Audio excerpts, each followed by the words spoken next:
So you guys ever just go live on twitch.tv, Facebook, D Live Theta, YouTube.com, and Twitter.com/the Sandbox Game? You ever just go live on maybe the greatest show on the internet, and you're like, hey, you know what'd be cool? Muted microphone. Be a good time. Hey, we do it a lot here over at the Sandbox Game, as we're having a little fun. It's a wonderful day.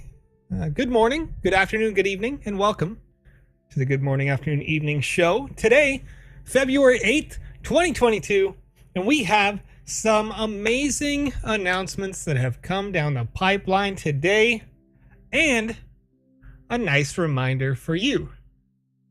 Thank you in the chat. User coming out of Korea says, you look good today. I appreciate you. Appreciate you saying that. You're a very nice person. You deserve all the best things in life. Hello, everyone.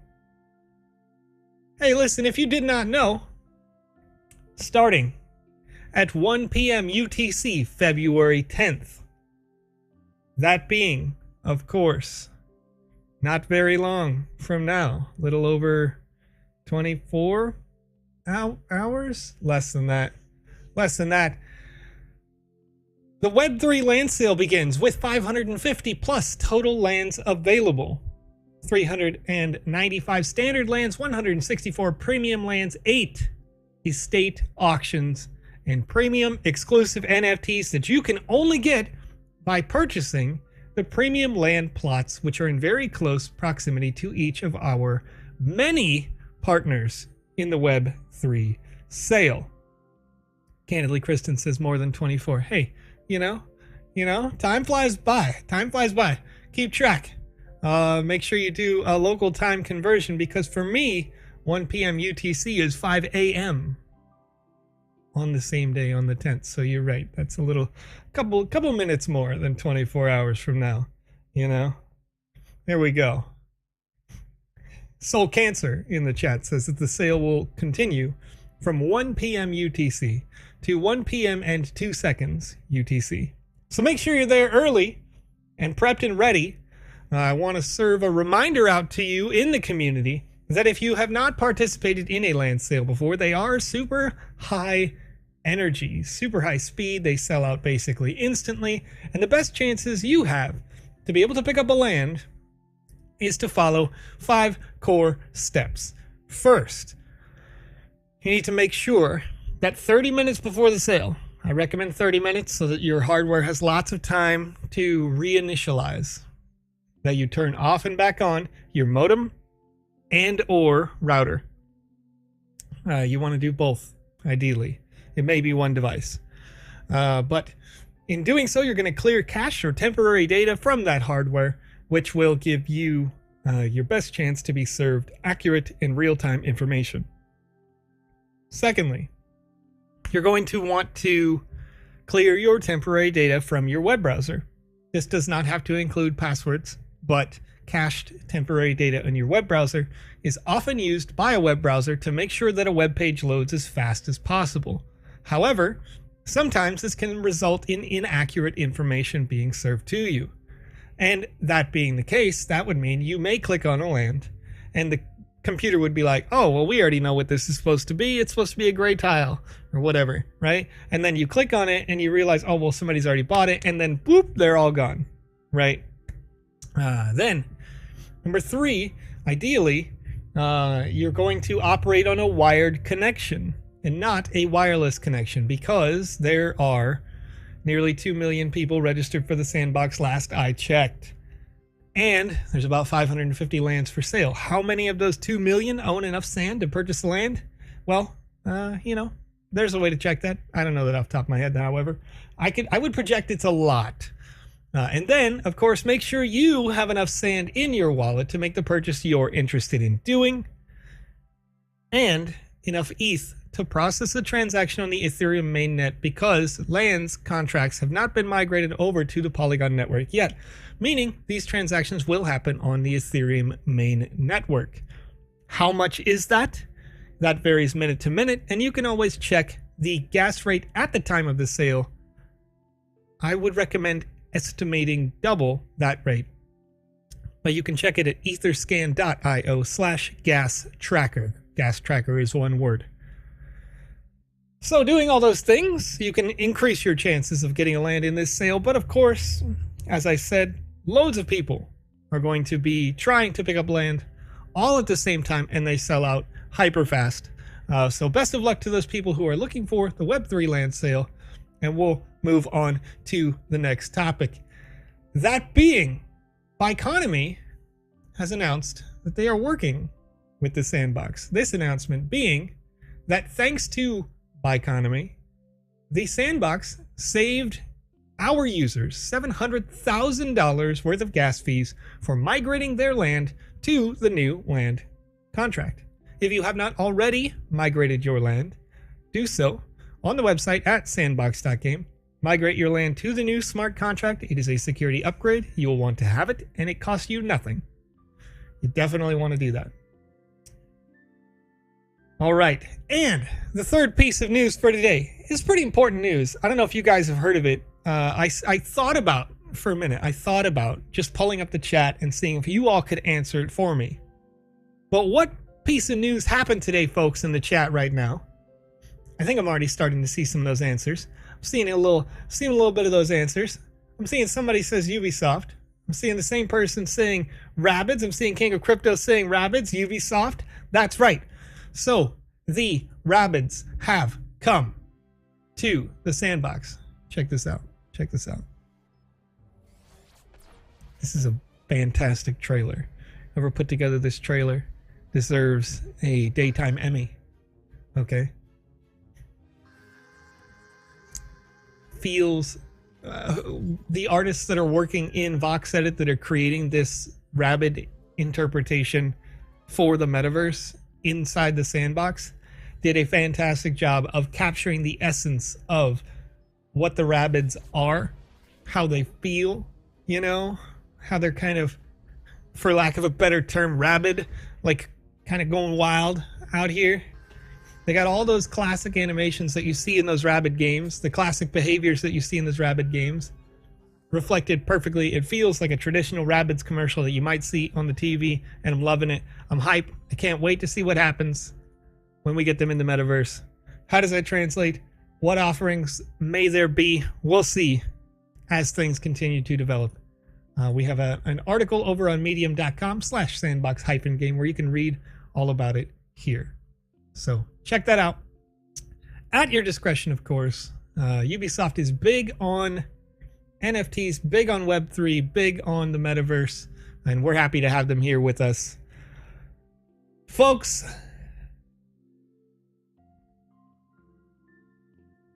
I'm reading the chat right now, and I'm seeing people are freaking out. People are super excited. People are hype about the Rabbids in the metaverse. What I'm hype about is what we do every day here on this live stream. 5 days a week, every week, plus the additional free one on Saturday. I'm here with you, and we're playing your games. We're play testing your games. We're play testing your experience designs, and whatever you request each and every day here live on this stream. If you're watching later over on youtube.com and you'd like to join us for the live stream, then you can tune in, join us, join in 2 a.m. UTC every day, except for on UTC time, Thursday and Monday. But we are here 5 days a week, plus an additional one on Saturday with myself and Alex on the Saturday show. And Alex runs a solo on Wednesday. But we'll play your games. We'll play test your games. We'll give you kind of an idea of how to, in our opinion, improve the quality of the product, and give you an opportunity to, of course, send it back to us. Once, twice, 3 times, doesn't matter. We'll play it as much as you like over a certain term until you're happy with the product and it's ready to go in the metaverse. So, with that in mind, we got some suggestions yesterday inside this stream. And one of those suggestions you can see in the title, is The Glitch Kitchen on page 9. Now, I pulled this up inside the Game Maker, and this is kind of a testament to what I'm talking about. Now, it says here in the description, The Glitch Kitchen. I found it a little after page 9 because it has been a day and there's been about 30-40 more submissions into the Sandbox Game Maker gallery. It says glitch testing area, and the preview image doesn't have much to it, but that's okay because we can still talk about what's happening here if there isn't that much developed content, and then kind of get an idea of what to do next. Right. So I'm seeing some interesting adjustments here. Okay, Script Kitty. I like that name because it's a play on old hacker nonsense. Welcome to the Glitch Kitchen, where we test glitched objects. Stand on any platform with a flower and press E to pick up the flower, activating the glitch. Have fun and subscribe to Dancing Sweater on YouTube. Okay, pick up the flower and run. This is a speed rug. Woo! There we go. Okay, so part of what we're seeing here when we're on the speed rug is essentially that the rug just doesn't stop. The rug is being pushed down through the floor, and as we move from direction to direction, the rug is looking for the open exposed air space, right? The rug wants to get out to the best predefined location, but I push it down while it pushes me up, and we just fly across the map. But you can see we stop on virtually any obstacle, which is okay. Okay, so speed rug is an interesting idea if you're looking for a way to. It's funny because this is a giant banner that is used inside of the Heroes faction area. If you haven't yet played in the alpha tests, you'll see a few of these when we get there. But it's an interesting idea if you want to give people like a sense of like super speed, but may not be the most tangible when you're talking about a 1x1 space, right? Because we're in the 1x1 now. You can see the flower is kind of getting left behind here a bit. And now that the flower is getting left behind by the other object as they are slightly decoupling, it doesn't do the effect anymore. There we go. Now we're back. Now we're getting back. But, so when you see that in the space, it's a really interesting idea.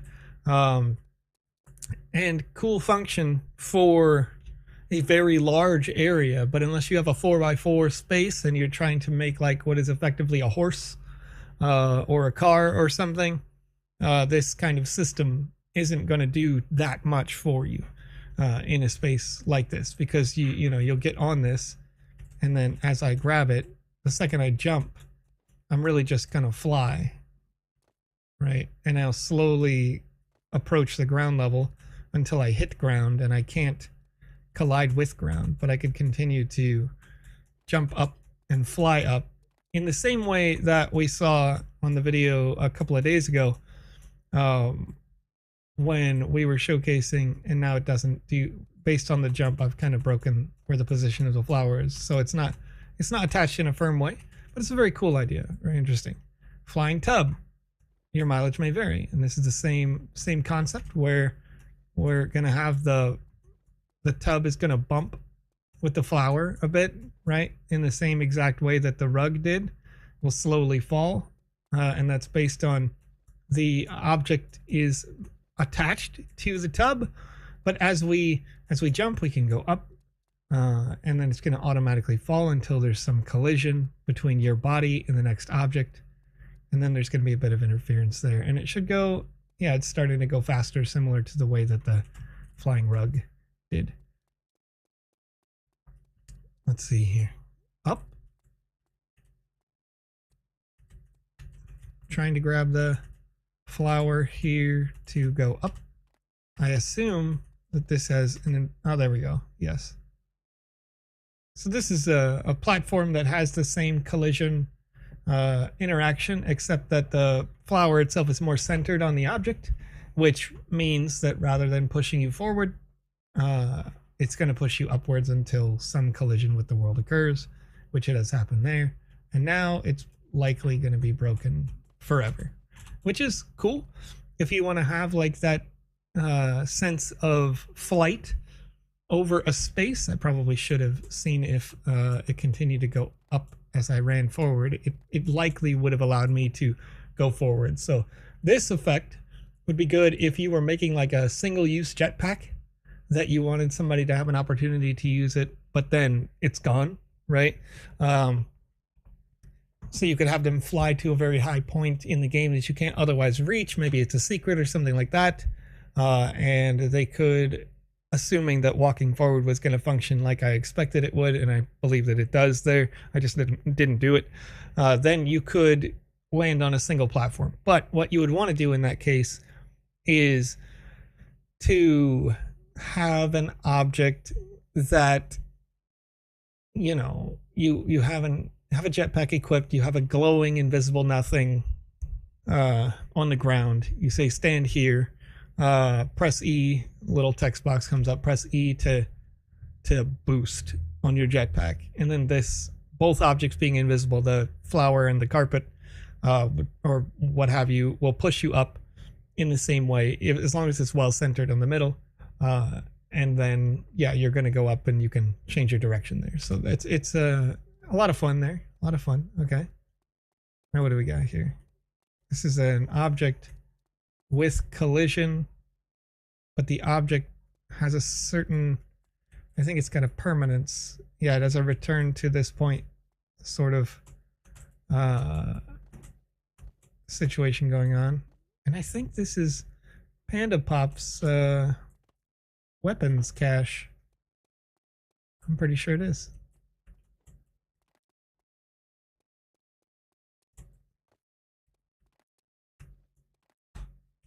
So yeah, I mean, we've got some interesting ideas. I can't remember exactly how to reproduce this glitching camel / beaver here, but all good core ideas. I would, you know, I wouldn't rely on them too heavily, as there are better longer term solutions already in development.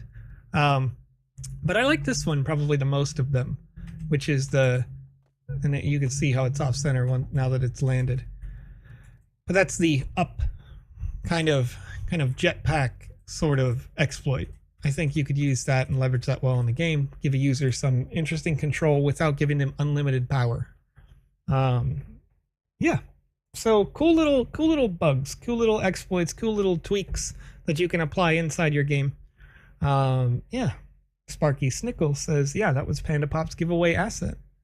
Oh, I'm floating sideways on this rug that is under me. Yeah, I like this. I like this asset. I'm glitching it out by pushing it way away from its return point. But yeah, this is a really cool. I liked this asset as she was designing it. It was really cool to see it. Oh, it's a little bit, it's a little bouncy in this world right now. But that's funny. Come on, land upright. You got this. A little weapon soccer here. Oh yeah, you could. Okay, that's the opposite of upright, friend.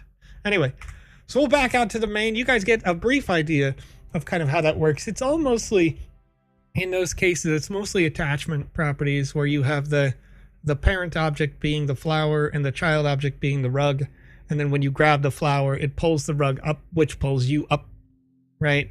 And then you can walk forward because the physics of the rug is under you. So there's lots of different things you can do there with that. But I had another example that was suggested to be played yesterday. And this was set to be on page 16, so I think it's going to be on page 20 now. Nope, there it is on 19. The title of this game was called The Quest for Lonely Alcoholism. This is an update for a quest to everyone's deepest desire, a life of drinking away from people. The author,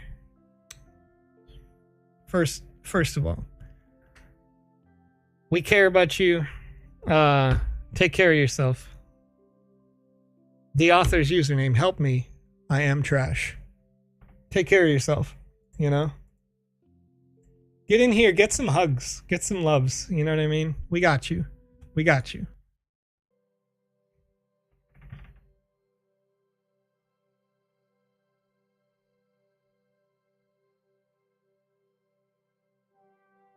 Candidly, Kristen says, should we tell Joe to just stop talking so we can all say hi to each other before he continues?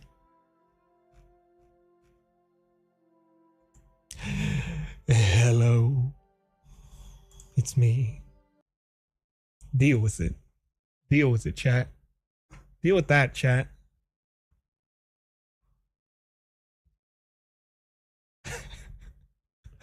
All right, we're loading.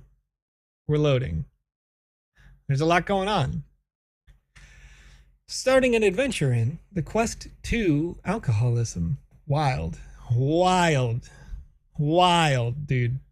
Wild. We are definitely there. We're definitely on the quest here, ladies and gentlemen. Let's see. In this game, you will be fighting for the one thing we all desire. For a chill, laid-back life away from people. All right. So we're chilling. We gotta... What the is that? What the...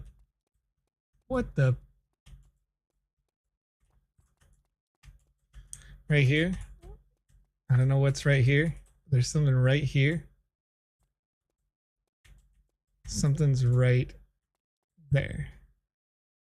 I don't know what it is. You place... There's a little invisible wall or something. Something in my roof. Some stuff's going down here. Why are my windows water? Probably because they want to be windows. All right, so we're walking. Note from drunk me. Hey, sober me. I know it's been a while, but the only reason you're back is because we ran out of liquor. Wow. Go get more so we can change that. Oh God, sobriety, it burns. What is happening? This person is in trouble, folks. This person is crying out right now. Creator. When fighting, you will left click to attack, right click to block, hold left click to charge, and tap shift to roll. Test it out on the green guys ahead and get them to leaf. It's the wrong kind of leave. That's okay. I get you. I'm with it. On the same page. Once again, if this is the first time that you are watching, I recommend that when you make text prompts like these, that you'll run them through a Word document first, right?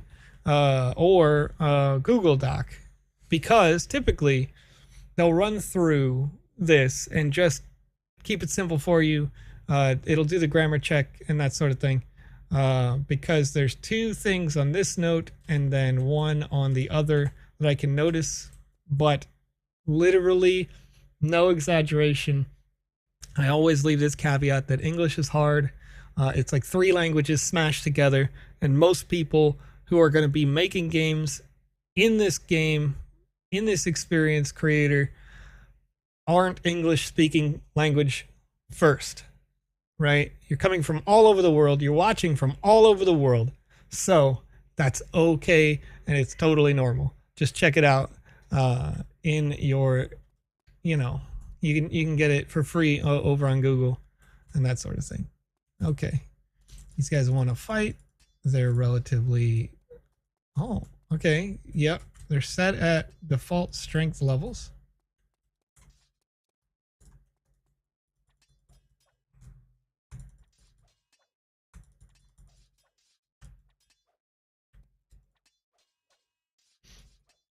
All right, got them beat up real quick. Whooping ass 101. It's a good class. It's a good class. You guys should take that. You guys should take that class. Tutorial. Some enemies will be tougher to beat. They may not have an interruptible attack and will land damage if you don't dodge. Others can block, and you will have to block their attack to parry. Try it out. Okay. I already know where's the skip tutorial. I like it.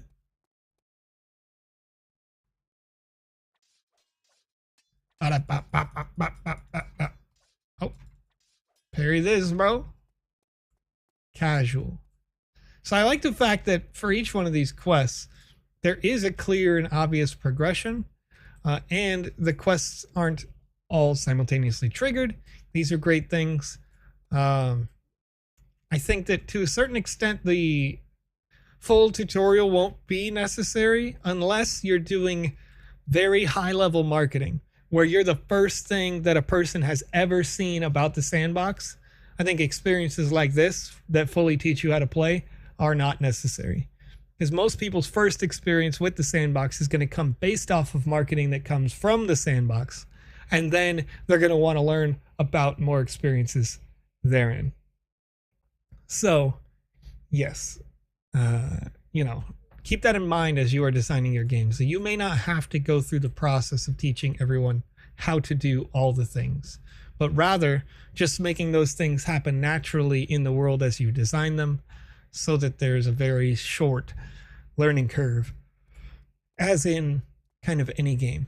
I'd say at this point already, one of the things that takes me out is starting to happen, and that is that there's a lot of arrows that say go here, right? Unless these are all quests that I have, unless this is now opened up into an open world experience, I would say that it's not necessary to have all of these little arrows that say checkpoint, desert gate, desert city, 21 meters, 22 meters. This guy, city of no evacuations.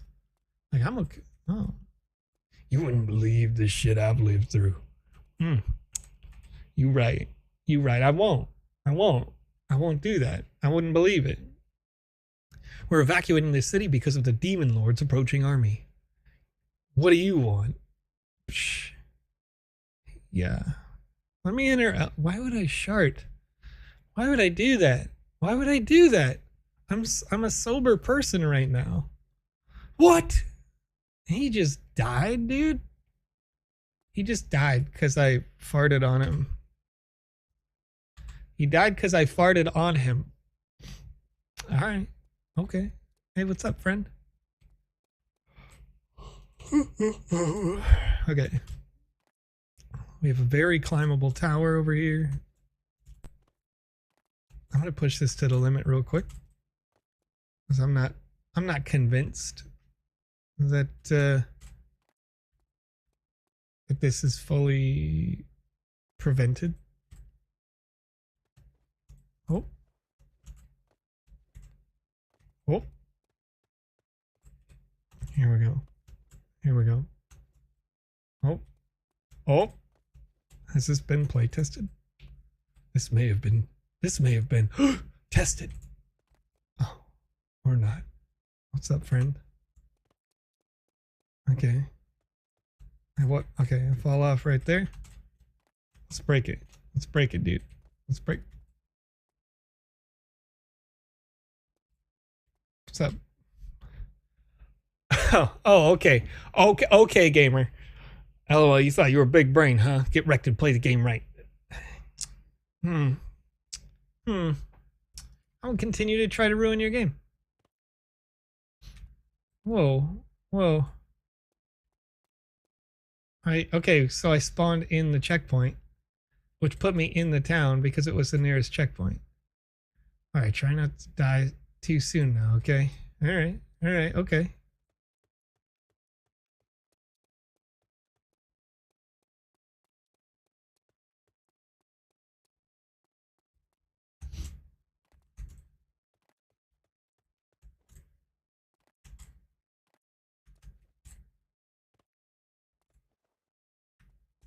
Is there a reason to be in this town portion at all?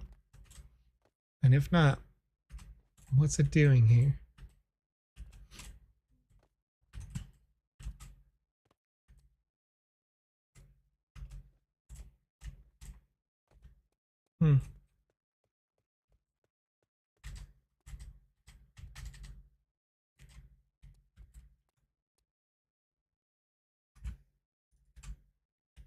Probably could have read that text. So I can't go back? Can I not go back?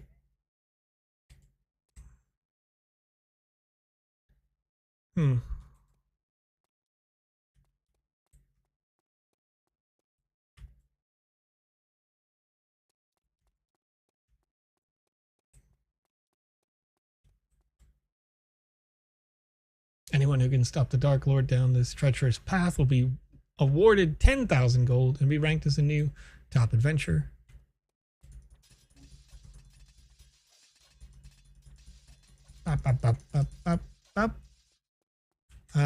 Okay.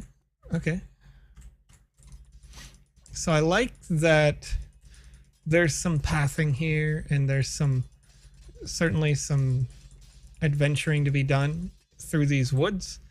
The thing that I'm not in love with is that there are still invisible walls rather than diversifying the shrubbery, because you can make any number of plants or trees or whatever be this barricade. And if I can walk through certain bits of grass like this, why can't I just walk right through here? Right? So I think if we adjust that so that this is thicker bush or briar bushes, right? Those that have thorns, then it ends up feeling better.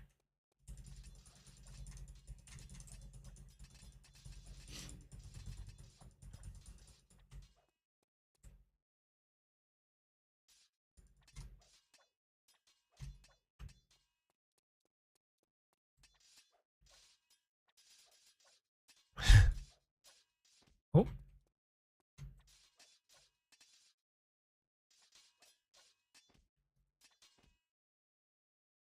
Do it. Do it.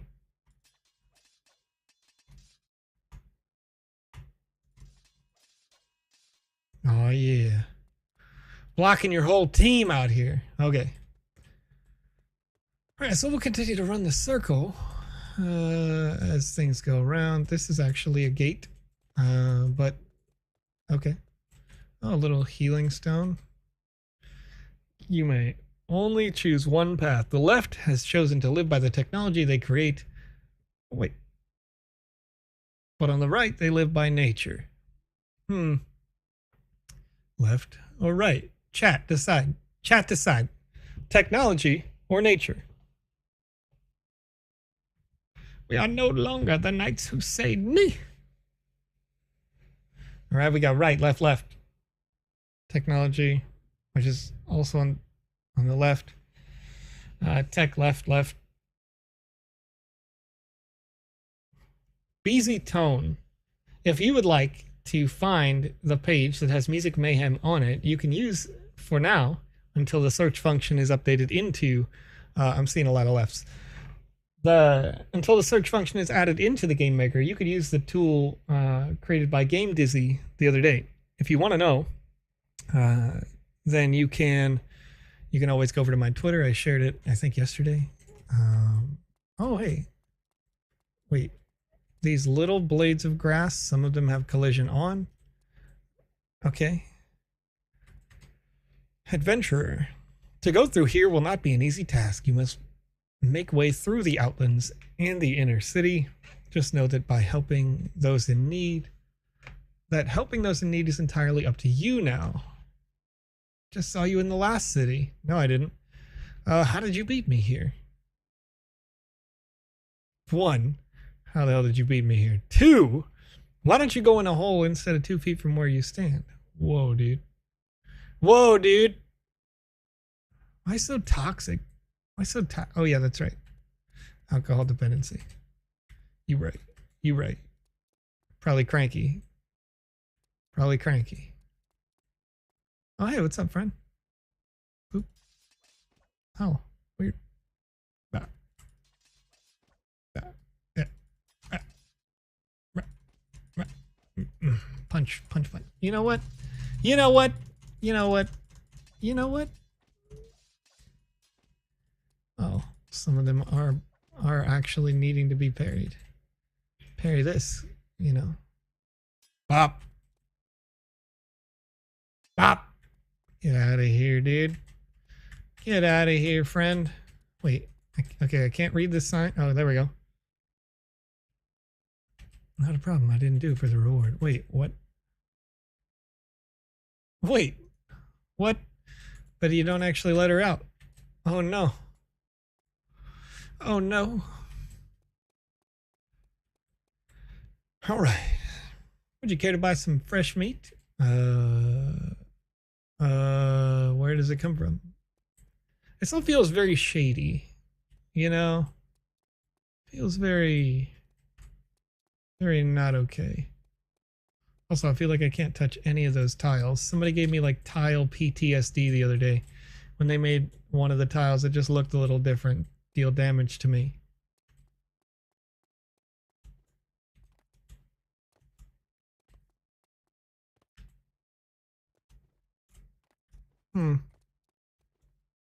Okay. Coming soon. So that's it then? Is that all? Did I win? Am I good? Did I do it, Dad?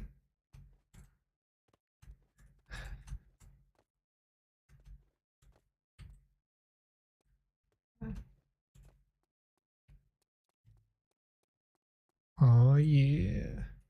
Bow bow. Chicka chicka. Bow bow bow. I'm gonna break it. I'm breaking a lot of stuff right now. Bow bow bow.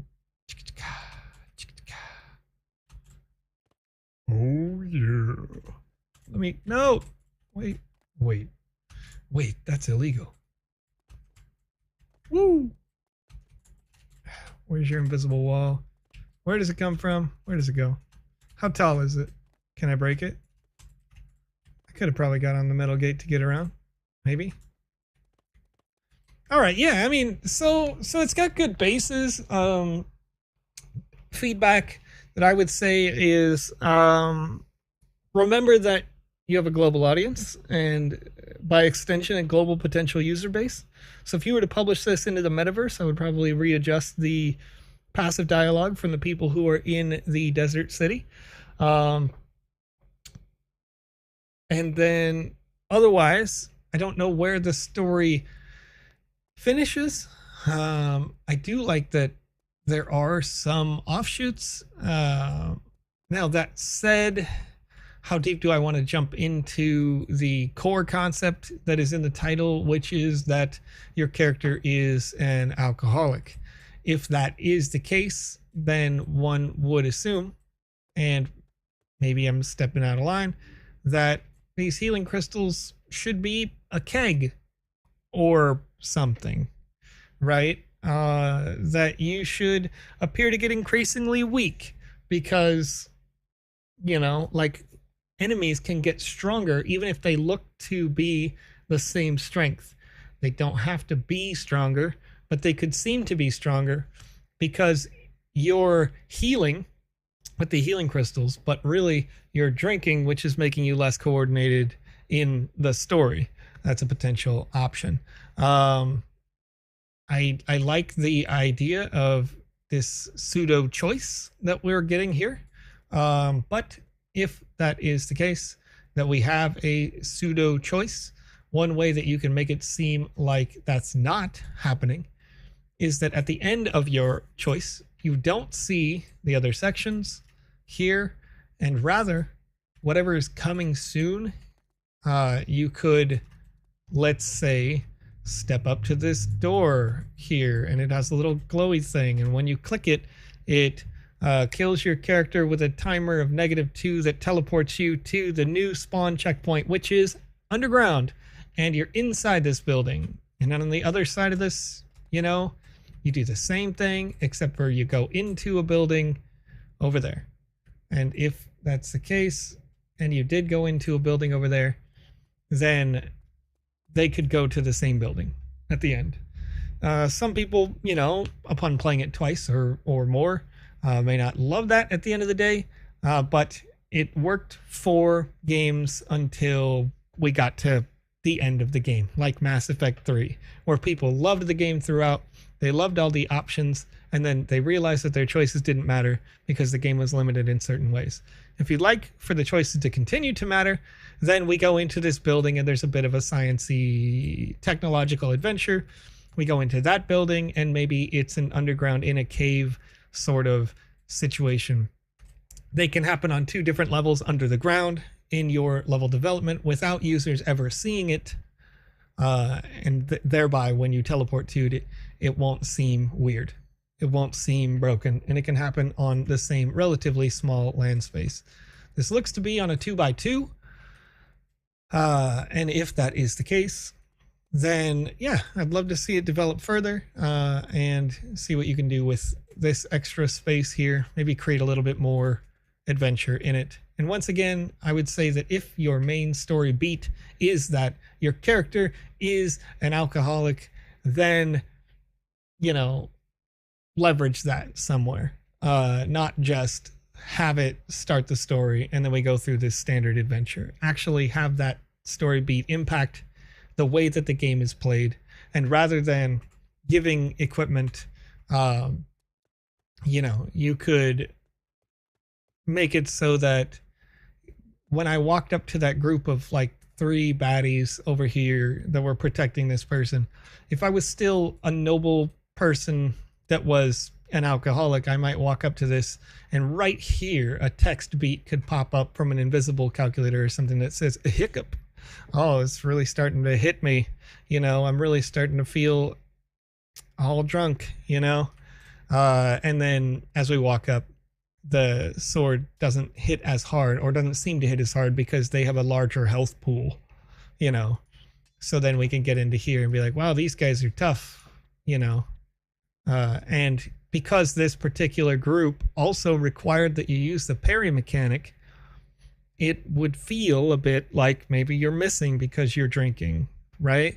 If this is the first time that you're experiencing that. So you can tie that in to the story and have it make sense, and then have the world continue to develop. What is the long-term end game play? Well, that's completely up to you. Maybe, potentially, your choices are, if you run down the tech tree, the thing that you find is a brewery, and you're like, oh man, I'm the drunkest drunk I could ever drunk, you know what I mean? Forever. 100 years drunk, whatever, right? And then you go down the organic tree, and you're like, oh, recovery from alcoholism. I'm the recoveriest I've ever been. I'm never having a drop of drink ever in my life, you know, whatever. There's lots of different ways you can go with this, but it's a good start. It's a good level design. It's large. It's diverse. But once again, I would work on kind of the small things that build out a world and remain focused on the idea that this is a global audience. So you're going to want to be aware of the little things like the desert area, where I believe that the passive text is not ideal for any person who didn't watch Team America World Police. So, all that said, not bad, not bad. Let's have some fun. Let's have some fun. So, folks, those were the 2 that I had queued up based on responses from people in the chat right here on Twitch, YouTube, and Facebook. So if you are in the chat that I can see right now and you'd like your game played right here on the live, please request it in the chat now. I'd like to give it a shot. I'd like to play it here on the stream. Until then, I'll try to find some questions and get some answers out here. And we'll see. Cult Soul Cancer is kind of saying the same feedback as what I'm talking about. Not much of an alcoholic because they haven't had a drink yet. If you do start out the story that way, then a person may, you know, you might see that translate in the game. Talking about like, and it doesn't have to necessarily be negative connotation depending on the way that you want the game to play out, because you could have like drunken master monk be like a thing in your space. Again, it depends on the way that you design it with intent. Let's see here.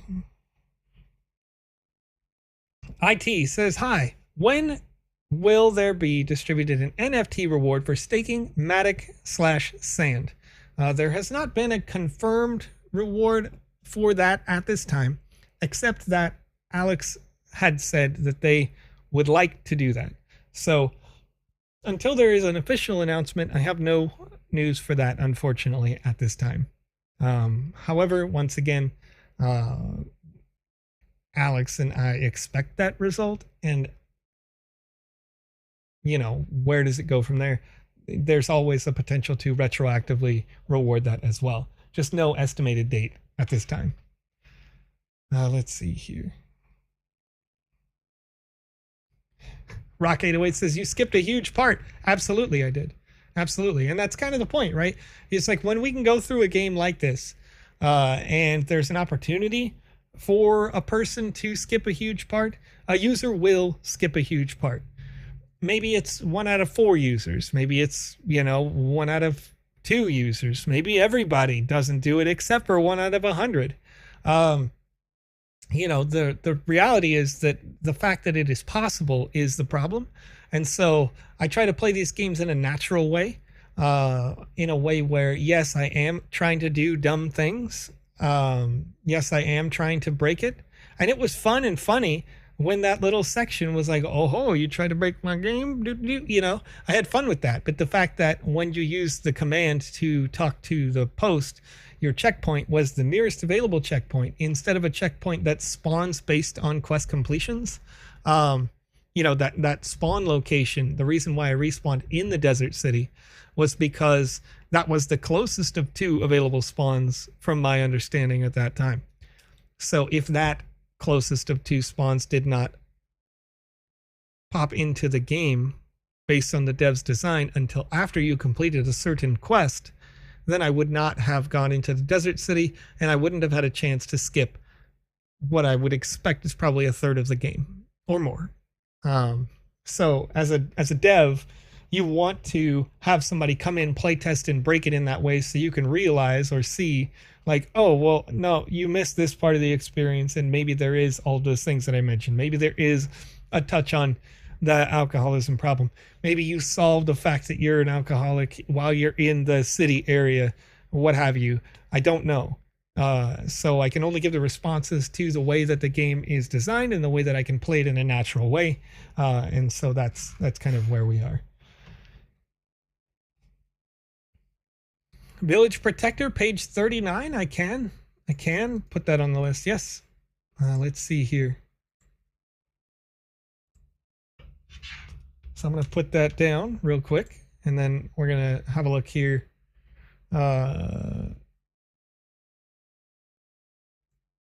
Dancing Sweater says my map, The Glitch Kitchen, was just for fun. I agree, and it was fun. There were some interesting bits and mechanics there that really all revolved around the way that you position that flower versus the other object.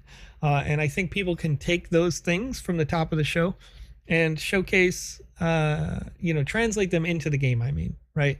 Do something with that that's fun and different and feels interesting. Yeah, okay. Try page 224, Descending Speed Maze. Can do. That one's above Village Protector in the chat, so I'll go with that one and then Village Protector. GJ Alpha V2, Subterranean Shroom Seeking Psychosis on page 176. Okay, so I'm going to take those 3 for now, because those are the 3 that I've seen in a relatively quick order. And they're going to go in order from the last one that I said, because I was scrolling up from the bottom of the chat. You don't have to say the page anymore. It actually is helpful so that I don't have to use the other tool if you already know what page it's on. But if you find it and you have your name, I could look it up using Game Dizzy's tool. Or if you already have what page it is and you've looked it up, it's going to save me some time to get down to it, to playing your content. All right, so we'll go to the drafts gallery, and we're going to rush once again from the last to the first, or from the last that I said to the first rather, because that's the order that they were submitted in the chat. So 176, and we'll let it all load. It's going to take a little second here to catch up. I think that's it. subterranean shroom seeking psychosis. A strange trip to help the dev get his creative juices flowing again. A lot of mature rated content themes coming on tonight, folks. All right, find the dev shroom so he can get his creative juices flowing again. Is this? Hi, I'm a game developer and I'm in a bit of trouble. Would you like to help me? Sure. Those darn neckbeard gamers stole my stash of shrooms and I can't come up with any new game ideas without them. Go on. I got no creativity. I mean, look at this place. Straight up vanilla. Be careful, dude. If the shrooms start getting to you, eat one of those blue buzzkill flowers. Find my shrooms and bring them back to me. Go talk to the principal and see if she knows anything. Hurry up, I got a deadline. Wait, hold up. The principal? This guy's got a beard. Why would the principal know anything? Wild, dude. If you're looking for those neckbeards, I expelled them. They spend so much time playing games that they haven't bathed in weeks. They were stinking up the whole school. I think they went toward the general store. All right. General store. What a day. First thing this morning, they brought me a whole truckload of weevil-infested ramen. Oh no. And then those neckbeards came in and stole a bunch of Pop-Tarts and Mountain Dew. They said they were going to the park to beat up Mayor Simp's little boy. What's going on with these neckbeards, dude? What a bunch of jerks. Whoop. All right, where's the park? It's in the middle of the town, right here. It's this Wimpy Simp Jr. Dang, dude. What a name, dude. I hate those neckbeards. They're always mean to me. They give me a wedgie and poured Mountain Dew in my hair. Why would they pour There's a lake. Anyway, they went up the mountain, and I hope they fall off. Wow. Vindictive even, dude. Hateful. What's going on? Got a lot of pent-up aggression here in the dev, you know what I mean? A little pent-up aggression. Wimpy Simp is angry. They are upset. Jumping up a mountain, chilling. Crypto investor. Damn BitConnect. Oh, hey there. The neckbeards took the dev shrooms into that cave. Better hurry before they eat them all. If I give you my wallet address, can you send me a few sats? Bro, I got you. I got you.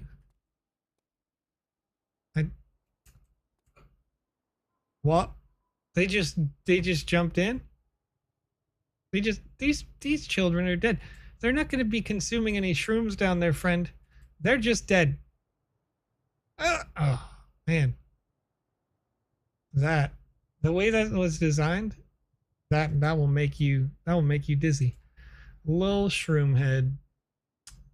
That's a rapper name right there, Lil Shroomhead.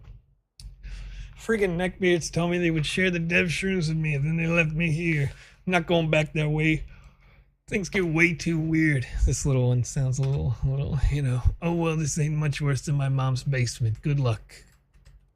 All right, I got a little shroom, and I picked up a little quest marker at the same time. Look at that. Look at the little quest marker.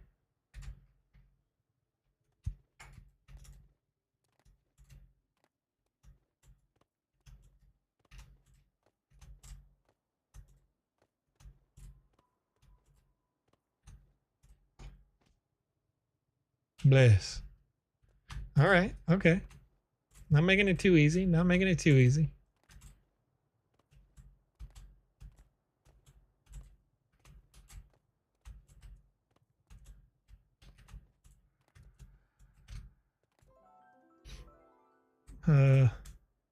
What's up with all the chickens coming out of the wall? Oh, because I keep picking up shrooms, right? Oh.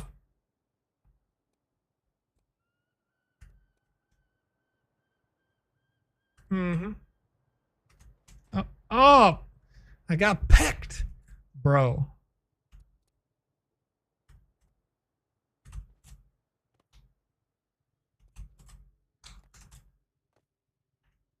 This is a bit fast.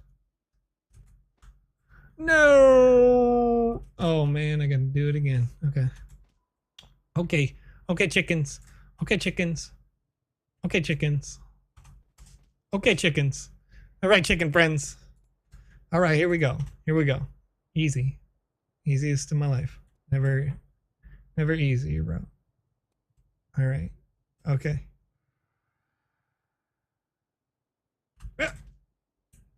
Chickens.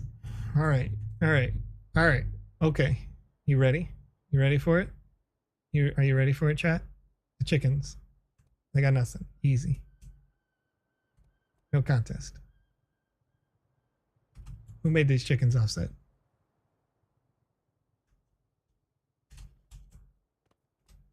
This chicken right here?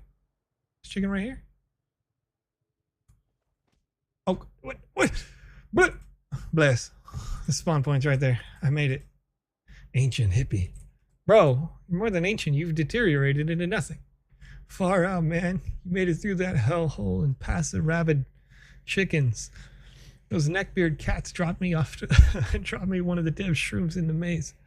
Go find it and I'll get this platform moving so he can get high and think up a better gig for me. Because this is like Nowheresville, Daddy-O. It's wild, dude. It's wild. First of all, no chairs. Leave those chairs alone. Or whatever. Oh no. Oh no. We don't like. No. All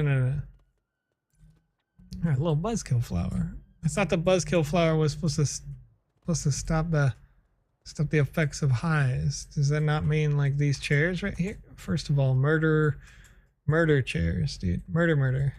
Doing a murder. Murder.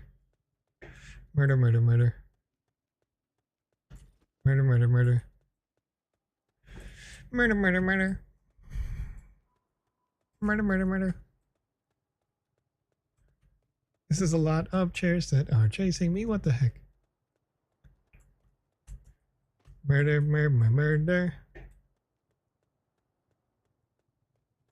Nintendo, don't do it. Nintendo, don't do it. Sega does what Nintendo don't, friends.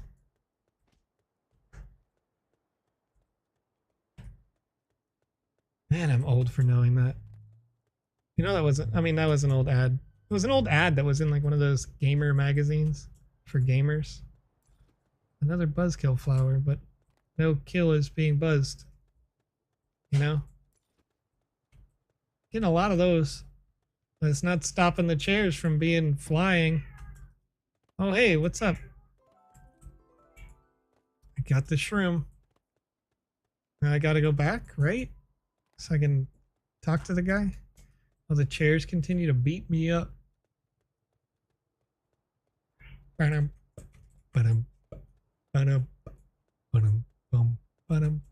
Is this right? Am I going the right way back? I think so. Oh, it appears to be correct. What's up, friend? Oh, same text. New text, new text.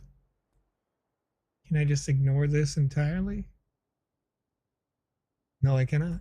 I gotta avoid the cacti.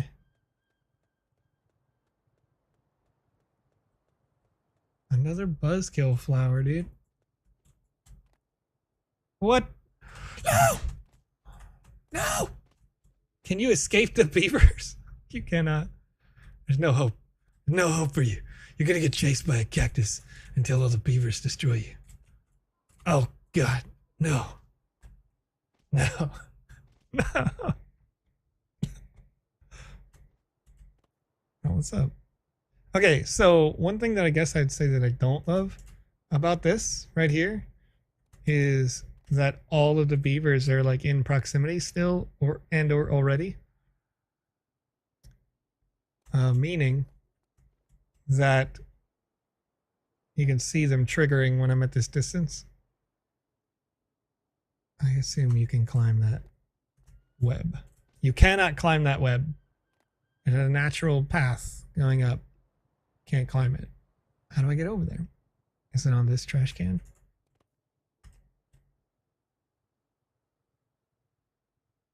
No. Rip. Okay. All right. I spawn over here, but how do I get over there though? Trying to see it. It's like, it's gotta be this, right? It's gotta be this. I can't jump. I'm awful at jumping. All right. I feel like this is right, but also close. Maybe I just gotta be more patient. Gotta be more patient. Patient Pete. Climb the web. Well, I tried to climb the web, and when I did, it didn't work. But I did get the shroom. What's up? Nothing matters now.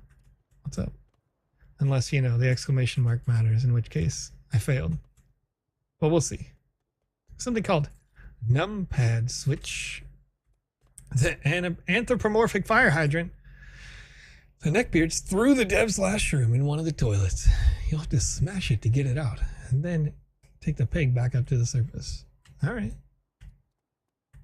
Oh, wait. Angry toilets. All right.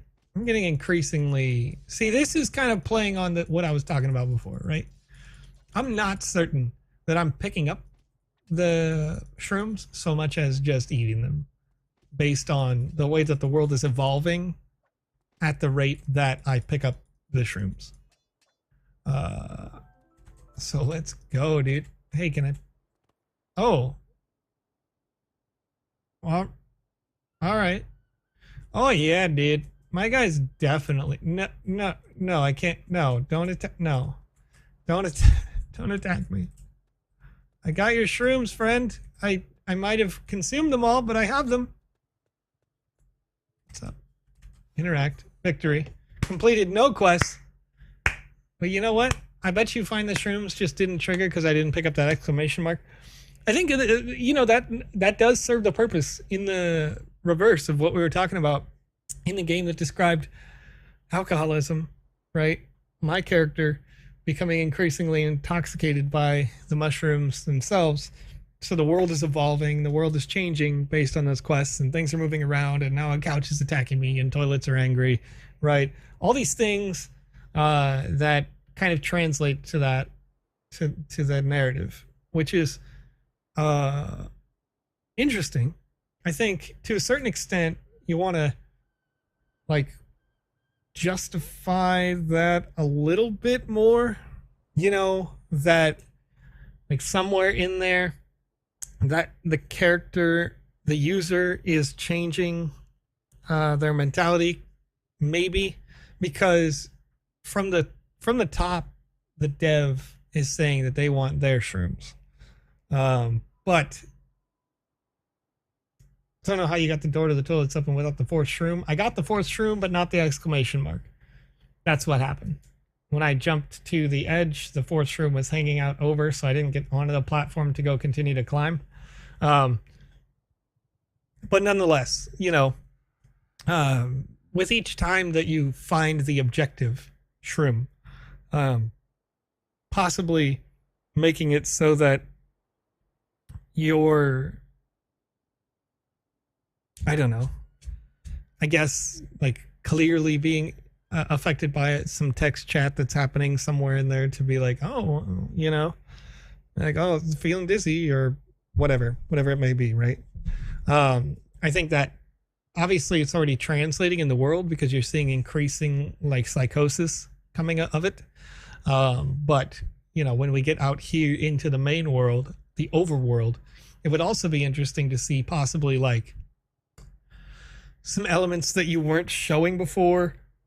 You know, like maybe like a spinning rainbow, something, some more like high level psychosis in the sky, an angry sun, not Mario's angry sun, you know, things like that, where, you know, you can take it. Lozen says, I can taste sound. Right. So exactly like taking it to that next level where it's clear your character is impacted by the mushrooms that you're picking up. And it's also possible, if that's the case, that you could, when you get to the last one, pull a Lord of the Rings and be like, after all, why shouldn't I take it? You know, or something.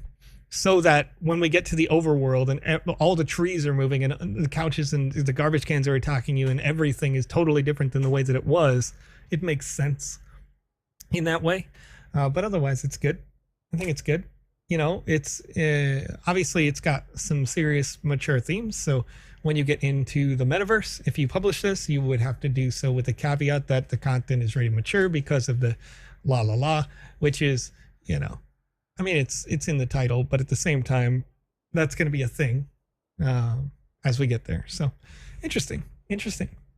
It did, the thread was there, and I like the fact that the thread was there. Any good narrative has that thread. Okay, so let's see if we can get on to page 224, Descending Speed Maze.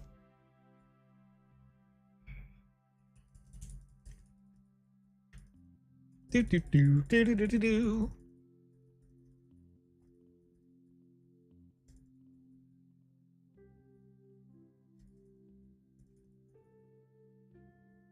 One eternity later. 224, Descending Speed Maze. Start in the clouds atop a giant beanstalk. Work your way to the end of one of the 3 maze paths to the caverns below. Cray Z 33. Published 26 December of last year. Good morning from Thailand. What's up, Thailand?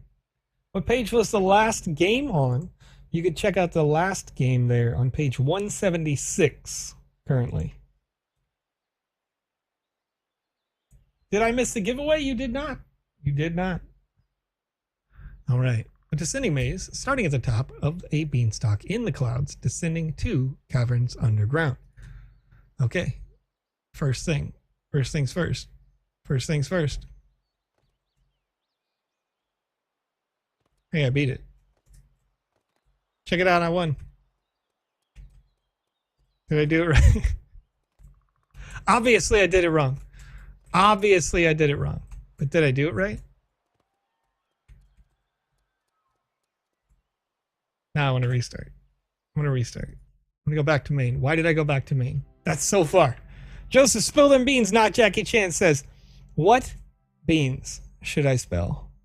Should I spell? I'm going to reopen that because I should have pressed the restart button, but I closed it like a nerd. 224. So right away, as maze is in the title, I was under the impression, ironically, that there may be invisible walls or other limitations that would make it so that it's like right now at the top, it's less a maze and more so a jump puzzle with objectives on the way, which is okay. But what I would probably look for right at the start would be a quest trigger, something to say, you know, I don't know, there's 100 trophies or whatever there may be. Can you get them all? You know, or something like that. Something to that degree. And there is this. Select a path to descend to the next level. Okay. The blue path is the easiest. Wait, but I didn't want the blue path. Okay. Okay. I'll take the easy road. Give me that treasure, dog.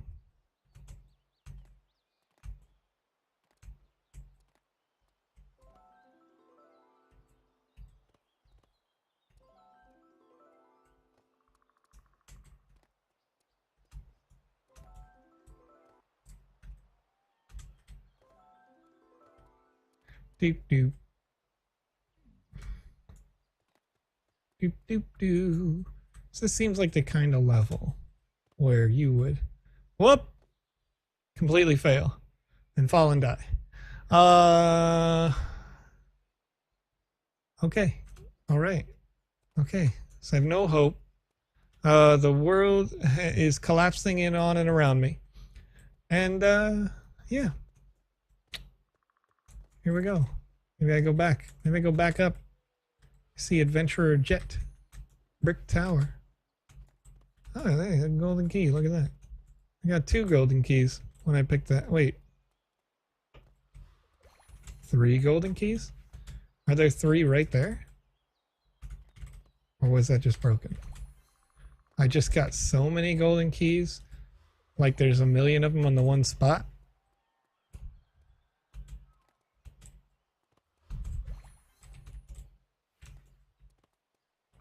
Well, what's the point of the golden key?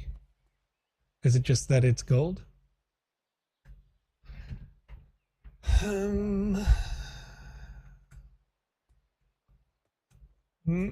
All right. Okay. Okay.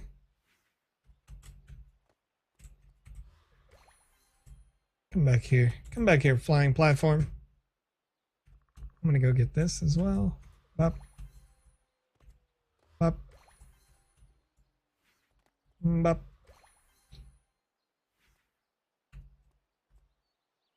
Okay. Bop. Like, I'm compelled to want to go get all the treasures, but I have no way of tracking if I'm getting them all. Let's go in here. Let's go down this way. What's going on over here? Unlock the stone maze by finishing the stone path platform quest. Okay. So can I get back up? Am I stuck forever because I fell? Let's see.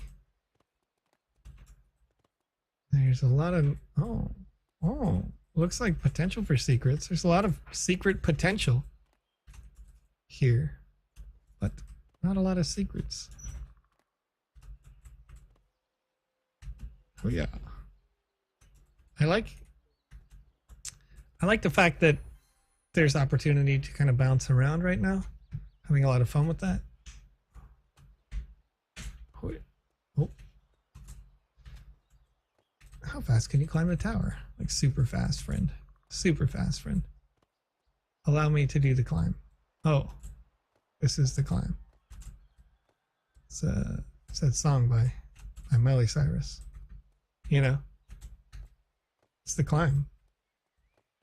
Whoa, whoa, whoa. Here we go. Okay. Oh. Oop. Bop my head. So I did it again. What's going on? Do you even lift, dude? Do you even lift, bro? Bro.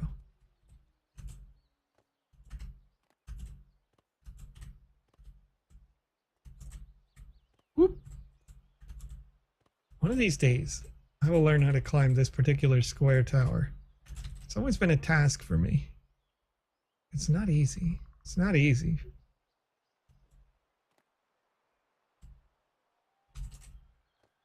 Because I do that every time.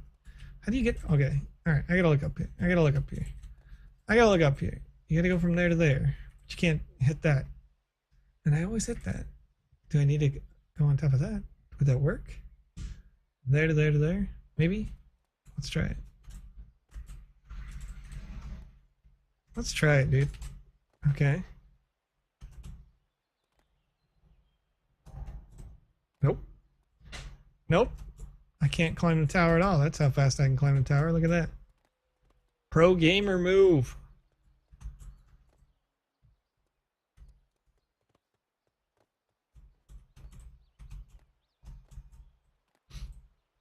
I want to get over there to the center. Basically, here's the conflict that I'm running into right now. Is that I think you've got a lot of opportunities to continue the quest in a lot of different ways, right?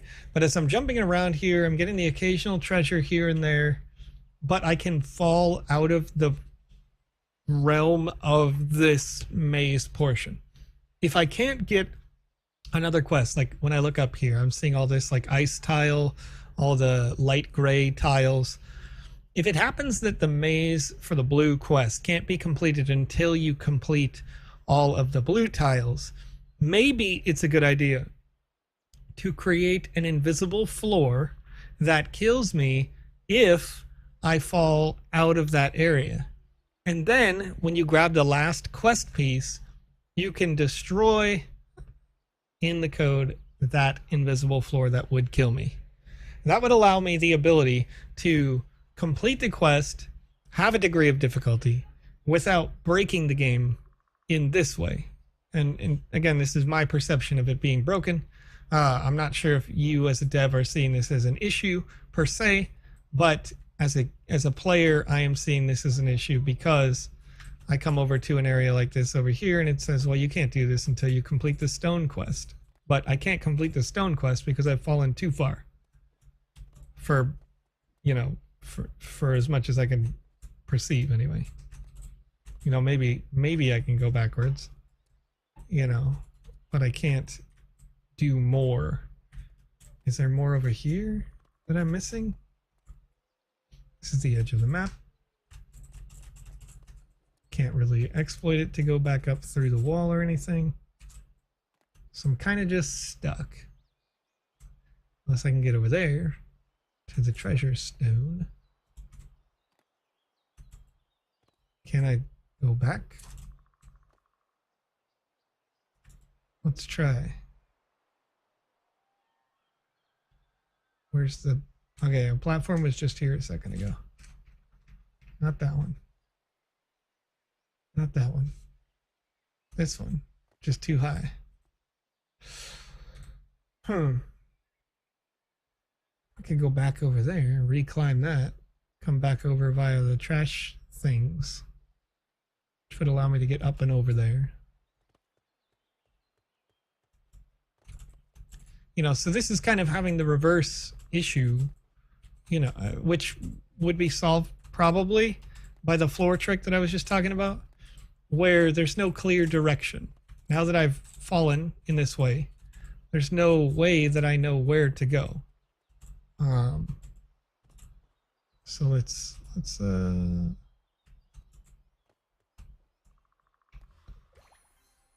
okay, let's grab that. Ride a platform. Oop. I want to go up. I might be able to recover this. Metal platform path. Well, yeah. Okay. But over here,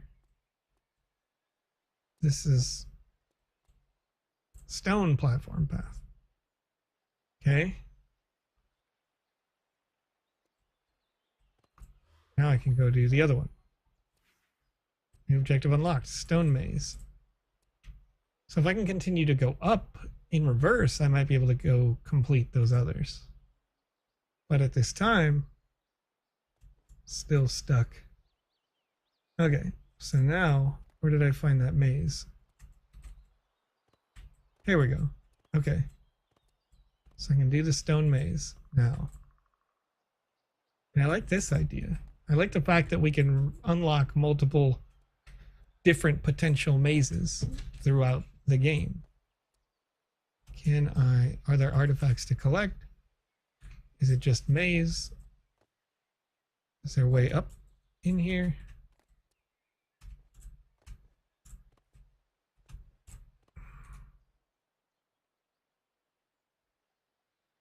I don't know. But that is inherently a maze, right? So that's definitely not a problem.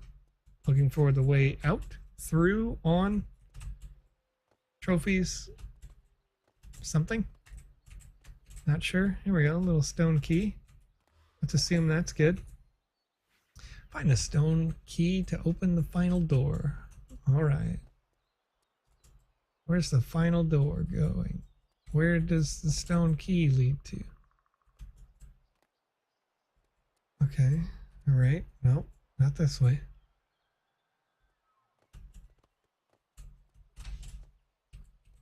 Can I get up? Yes. Okay. I want to climb. Let me climb. Okay. Here we go.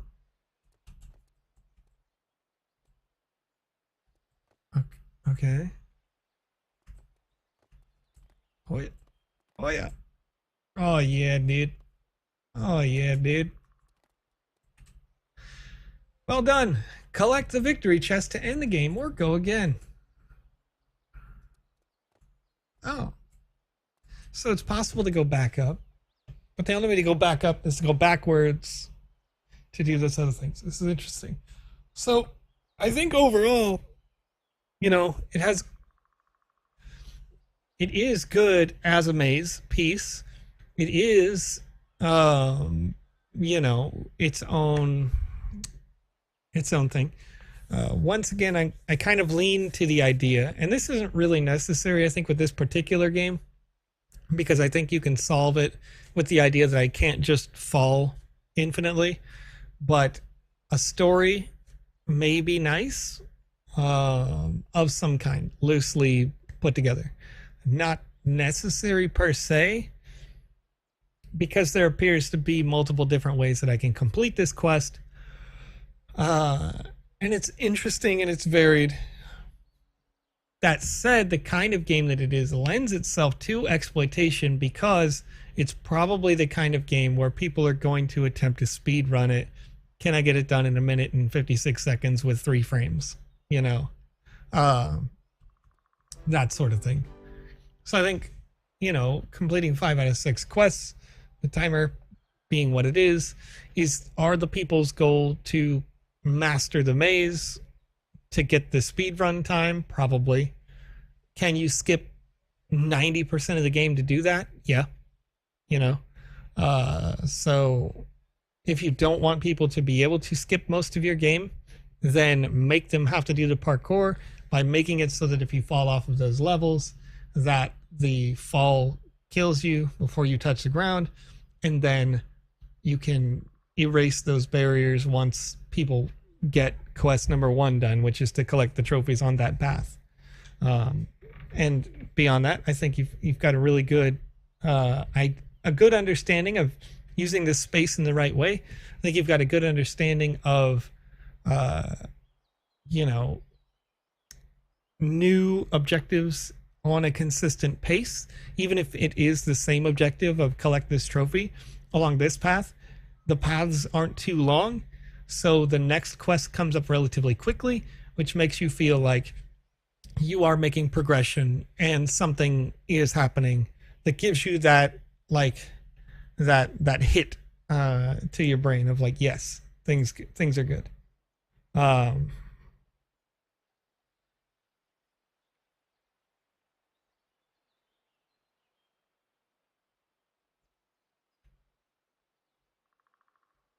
All right, the Hermit's Cave says, I don't understand the hype. Second Life from 2003 is still going and better than all the new virtual/meta worlds. Well, the Hermit Cave, I would say this. First of all, what you're seeing on the screen is not necessarily indicative of the overall product of the sandbox, because the purpose of these live streams is that we look at user-generated content from people like you, emerging young developers in the system, and they have created an experience and they would like feedback on the experience on how they can improve it over the long term. That said, there's 2 primary aspects that make proper metaverse appealing. One is true digital ownership of your properties, assets, creations, and currency in this space. In a space that's the traditional space, and you know, where I'm just going to use Fortnite as an example of this. Epic Games, love you to death, great product, but let's talk. Okay, if I was to be playing Fortnite and I wanted to own a new outfit, I can spend $20 on that outfit. I must buy V-Bucks, their proprietary currency, and I'm locking my dollars value or my fiat value in that system forever. It's gone, right? So I'll never see value aside from the aesthetic value out of my outfit, and I'll never see fiscal value out of my V-Bucks ever again. It's just usable in that space, and I understood that, and I spent it, and I enjoyed my skin for the time that I enjoyed my skin, right? How that changes in the sandbox is that if you see an outfit that you like, an avatar, like the upcoming Snoop avatar 10K project, something like that, you can purchase that asset, and you have an opportunity to, when you don't like it anymore, when you don't want to wear it anymore, opportunity to sell it to someone else who does want it, who maybe doesn't have it, And so they think yours looks cool and they want yours. They can offer you some money for it if they like, or you can put it up for sale at whatever price you like. So how that's different, of course, is instead of spending $20 on a skin, you're spending $20 on the skin, and similar to taking it to the used game store, you can now sell that skin later. To a certain extent, maybe there's a potential that is a collectible and it appreciates in value, but at the very worst, you have some asset value versus what currently exists in the gaming space as zero asset value as on purchase, right? Normally, right now, I buy a skin for a weapon in a game, that money's gone, it's gone forever. That's not the case in the Web3 space. Secondly, another interesting advantage is if you own a land, right? A virtual world space right now. In Second Life, you have some opportunities to do this, but in Roblox, you have opportunities to do this, right? But with the non-fungible token, if the sandbox, for some reason, and this is not something that we can do or would do, was to close the doors tomorrow, right? Or if Valve Game Studios closed the door, I'm going to use Counter-Strike Go as an example here. Let's say you bought a bunch of skins and guns for guns or knives or whatever in Counter-Strike Go today. If Valve closed the doors, that's gone for good. There's no record that you ever owned them, and they're just gone. Whereas with the non-fungible token, there's a record on the blockchain, and you always know that you get to keep it because somebody like me could say, hey, it doesn't matter that a company closed the doors, Valve, whatever. I'm going to build a game that's just like that with slightly different assets, and anybody who ever owned a skin, thanks to the record on the blockchain, you now have a skin in my new game, right? So all of the sandbox lands, right? If the sandbox wasn't around in 50 years, somebody could go back on the blockchain and go, Joe owned these lands and these NFTs based on the sandbox design. And I'm going to take this open source software and bring it back to life. And everybody who ever owned anything automatically owns it now in my game. And so you have permanent valuation. Additionally, you could have secondary valuation where somebody could say, if anybody ever owned anything in the sandbox game, my totally different and completely unrelated game, you have value in that game as well because you have a record that you own something in the sandbox game. So if somebody wanted to make a knockoff, they could introduce the audience to it instantly by saying, you have rewards in my space because you own something in that space and there's record of it. So all of that stuff makes it different, right? And it's not to say that there's not room for both. Certainly, I think it's going to take a while for people to understand those things. And quite frankly, there's a lot of people in the journalism space, which I was and have been a part of, that don't get it and won't get it. The consumer is going to have to see it. The consumer is going to have to see value in the skin, assuming they'll lose all their money on the skin, and then realize that the NFT preserved their money in the skin and go, wait a minute, before it really sets in, I think, in the wider gaming market right now. Because there's just something about the word or phrase NFT that in the wider gaming market has a negative connotation right now. And that will disappear over time once people realize the utility of the NFT versus the discussion on it that's happening in the space. So hopefully that all makes sense. Big Papa Duke says, I've spent close to $2,000 in Rocket League in 3 years. True story. Never getting it back. Gone. I have a similar story in Rocket League. Not since, I haven't spent a ton of money since Epic Games purchased it, but a whole bunch when Psyonix was an independent company. I've spent loads of money in League of Legends, right? And it's fine. It's fine. I understand what I'm getting into, but would I be more willing to spend money knowing that my money doesn't just instantaneously disappear if any one of those companies stepped into the NFT space? Probably. Yeah. Let's see here. G is us. Specifically, I want to comment. G is us says Kotaku blocking Joseph regarding Call of Duty skins comment on a social media made me shake my head. I want to be specific that the company Kotaku did not do that. An individual who was a journalist from their website did that, and whatever. You know what I mean?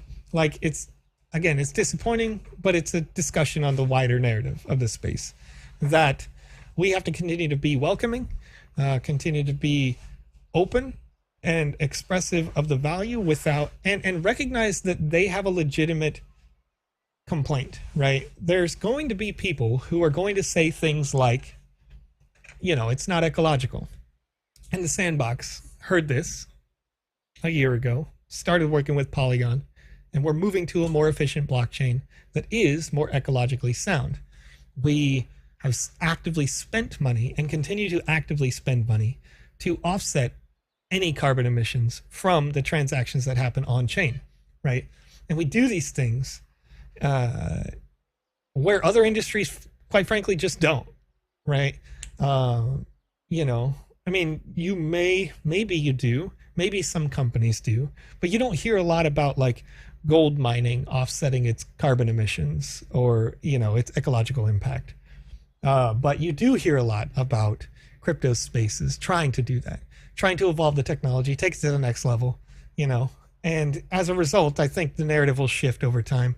I think the most impactful shift to that narrative is going to happen when the Ethereum 2.0, which has been renamed now, update occurs. When it goes proof of stake and becomes significantly more ecologically sound, then the narrative can start to change on the wider market, I think.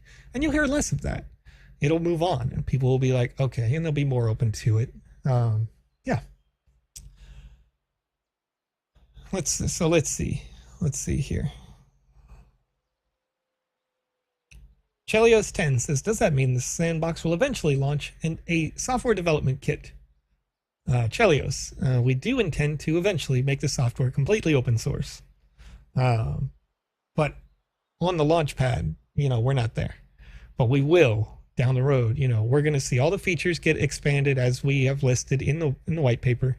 SDK, I believe, is in the white paper. Otherwise, it's been talked about by Seb multiple times where, we come out and we say you can make games without having to know how to code. Then we add visual scripting. Then we add proper scripting. And from there you go, okay, now it's open source, community, take it and run with it. Because the long-term goal of the Sandbox game is the same reason why the Facebook or Meta can never buy the Sandbox. And that is that we will fully decentralize and it will just be wide open. The world will own it. So this is time. This is just time between now and then. Let's see here.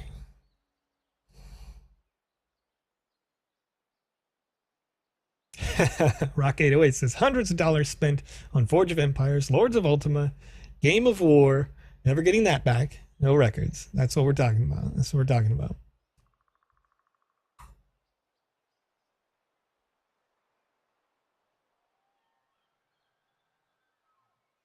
All right.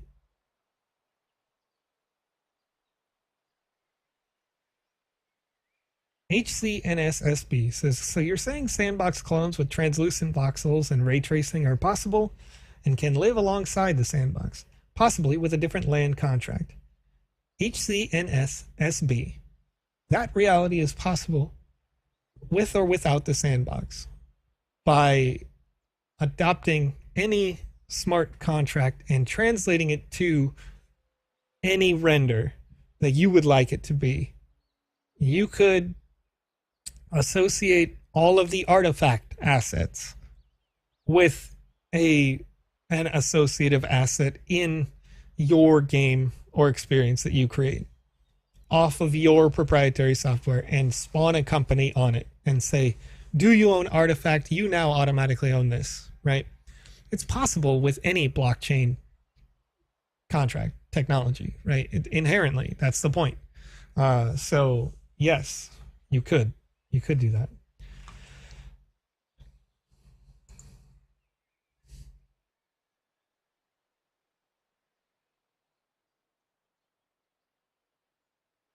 How will quests work if we make a game multiplayer? Can everyone complete the quests? Not Jackie Chan. You'll note, not Jackie Chan, that quests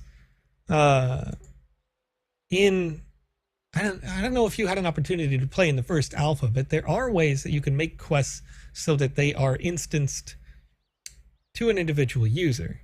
If it's a kind of quest where you have to pick an object and transfer it to a new location, the object currently spawns for you only. That's it, right? So when you're playing a game like, or Alex has a Halloween social hub that he released on Halloween, but then the year before as well. And it has some boxes that you can kick around, something like that. But when you kick around a box on my screen, you may not see that you're kicking around a box on your screen because the objects are individually instanced.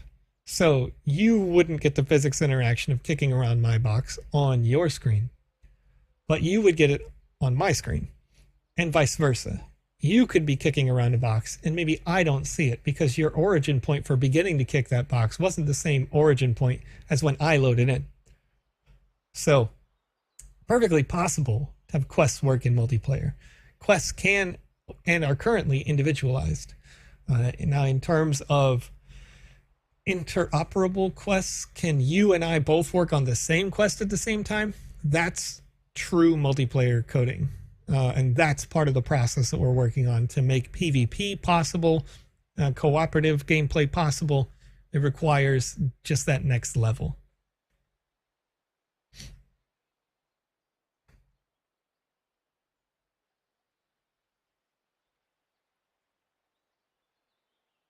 All right, let's see here. Have you finished the Heroes Citadel yet? Published an optimization fix today. Maybe you could try finishing it. It's on page 132. I'll make a note for that because we had, I'm going to actually delete these two notes for the two that I tested so far. And then I'll make a note for the Heroes Citadel right now.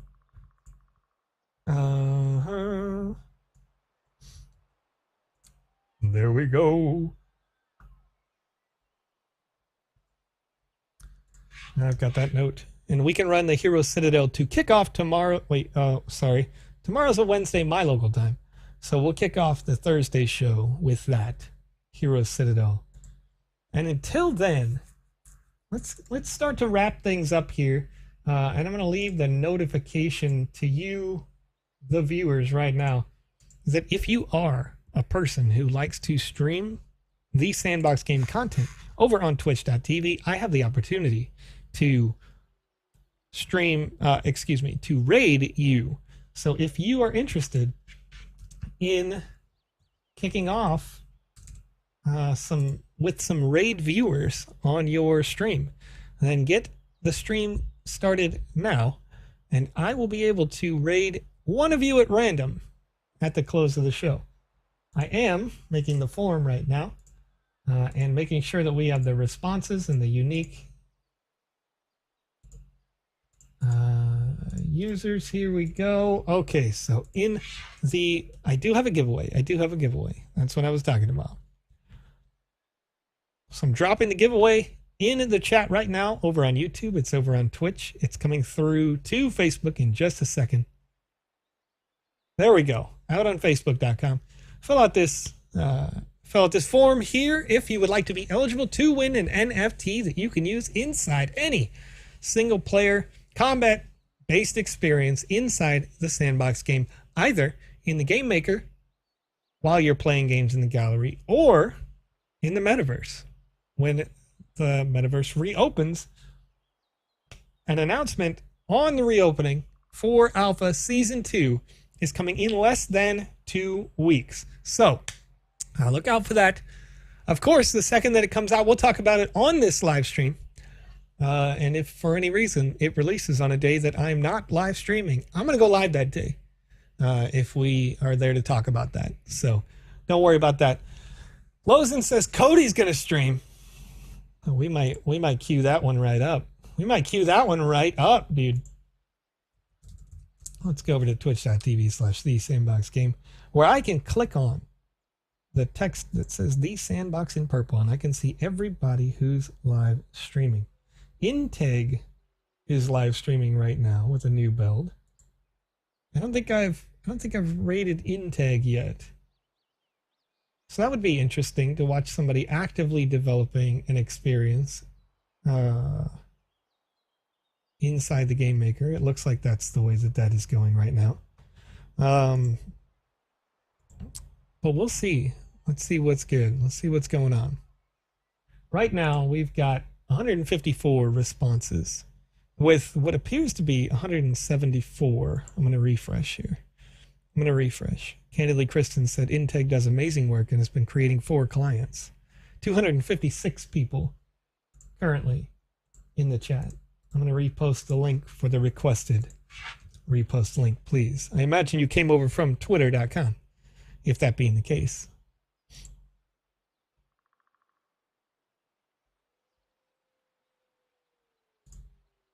Okay, so as soon as we get up to 256 responses, I'll close down the form.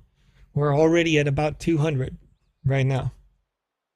I want to make sure that the people who are here, the people who are active in the chat, the people who are engaged, chatting, listening, are having the best possible chance to win here today. At 206 right now, 209. Things are kicking up quick.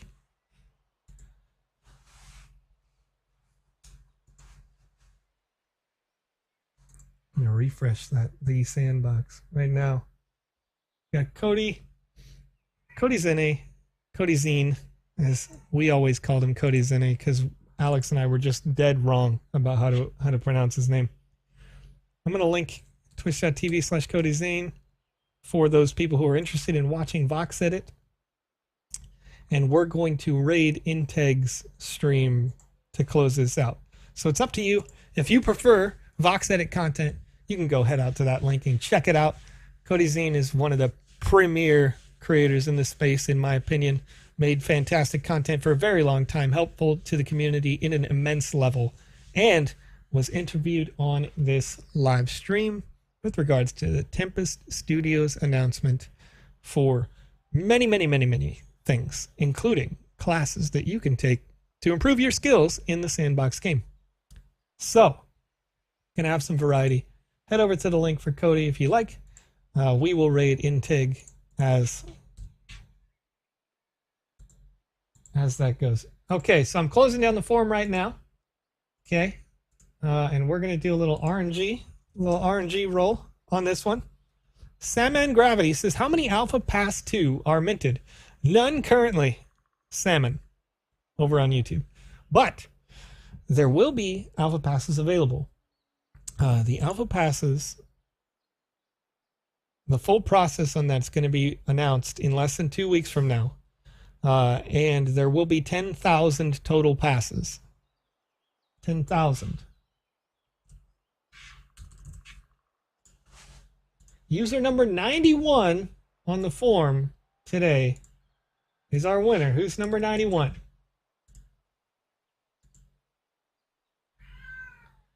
I have no idea how to say this, so I'm going to try my best, and I sure hope that... Oh, yes. Hazik Noor asks, hey, I just joined. Can you please repeat about the passes? There is a full announcement on when the Alpha 2 will launch, and all the details of how you can get an Alpha 2 pass. You do not need to have a pass to play all the games. You will be earning sand only if you have a pass. There will be 10,000 passes distributed during the upcoming Alpha. Content will release slowly, as we did in the last Alpha, but you'll be able to enjoy more content than was in the last Alpha as well. So lots of good news, all of that coming down the pipe in about 2 weeks. Now, I know, feed that cat. Dude, he doesn't even want food. He doesn't even want food, Soul Cancer. What he wants is, if a person closes their door in our house, like ever, he's like, hey, remember how we're in a pride? Remember how we're cats together? Remember how we're just a herd of cats together? We're a family out here. He's like Vin Diesel, except he screams at the door. He's like, you never turn your back on family. Right? So over on YouTube.com, Rungtiwa Chaikwanam. I sure hope that I said your name right, because I'm telling you, I destroyed it in my mind. In my mind, right?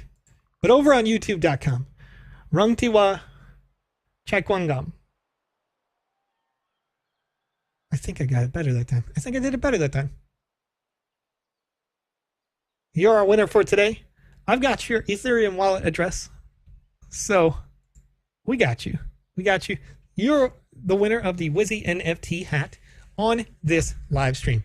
That hat is special. It's unique because, of course, you can only get it here on these streams at the official Sandbox channel. And, of course, Alex has mentioned that it has special utility down the road. So, it's a long-term project with a lot of work entailed into it, but totally worth hanging on to. A lot of fun.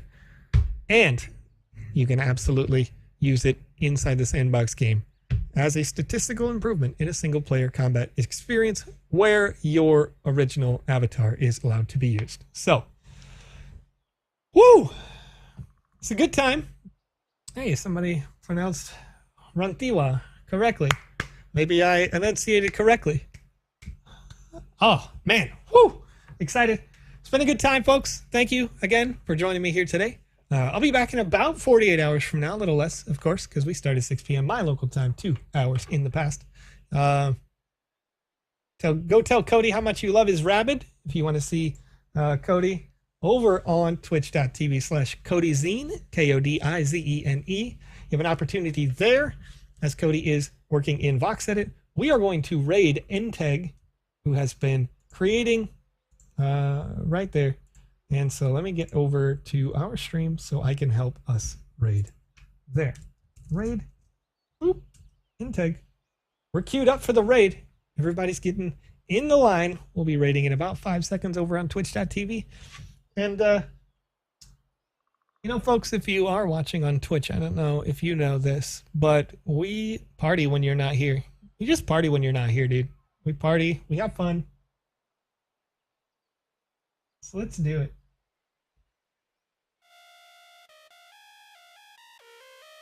Has it been a while?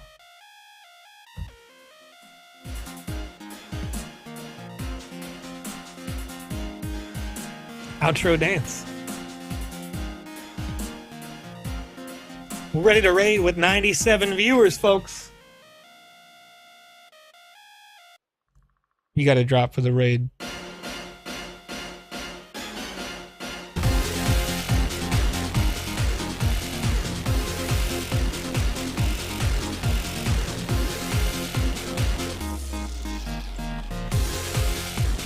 See you later, Pups Culture. It's been fun.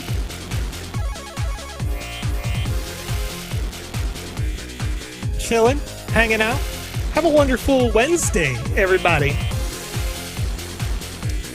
It's time to have some fun, folks. Time to have some fun. Once again, if you're still watching over on YouTube.com, you can join in the raid on Integ at twitch.tv/INTEG, or you can go join CodyZine over at twitch.tv/KODIZENE, as they are both live right now with different and varied, wonderful content. I'll see you in the next one.